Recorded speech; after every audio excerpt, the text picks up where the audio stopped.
A mí non me gusta facer la gallejidade toda nas redes. Pero non sei se vistes que se está falando moito este debate de o único galego mal falado é o que non se fala. Hai agora unha tendencia a dicir que iso está mal porque a xente daquela fala de calquera maneira, escanjallando o idioma ou algo así.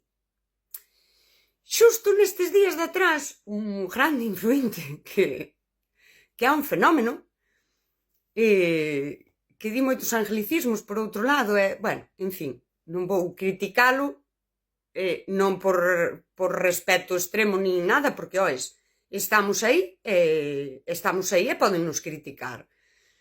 Falaba algo así como a que para facer un vídeo que van ver miles de persoas, que te asegures de falar o idioma correctamente.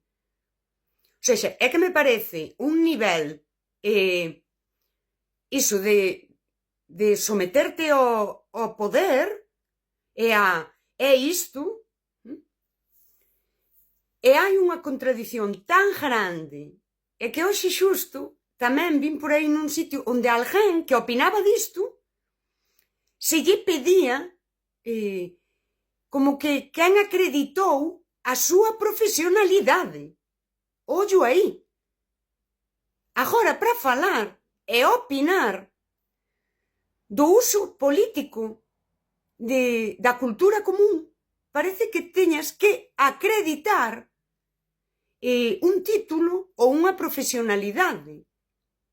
E aquí está a microfísica do poder. Bueno, o título é fácil, pero ata que punto un título académico che dá criterio? E a profesionalidade, quen a ten que acreditar? O poder. A túa profesionalidade, por que tes que ter profesionalidade para opinar? E aquí ven a contradición. Galicia, un pobo da resistencia, temos lingua porque fomos resistencia, e a cultura mantívose porque somos un pobo bravo, vale. Eso, si está por falar así románticamente no noso ADN, por que temos que acreditalo con algo? E eu pregúntome, os asaltos aos castelos, as revoltas que houbo, fixeron as persoas moi formadas, con títulos académicos e de casa fidalga, ou foi o pobo analfabeto virándose ao poder e ás clases sociais altas que as oprimían?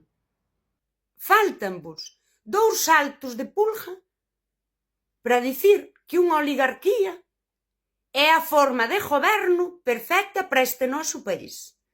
Pois ao mellor esas opinións, como a miña mesma, as que se lle vai pedir que se acrediten, resulta que esas opinións son simbólicamente aquel asalto ao castelo. Aquel préndolle lume ao teu castelo, señor feudal, porque me estás oprimindo un pouco.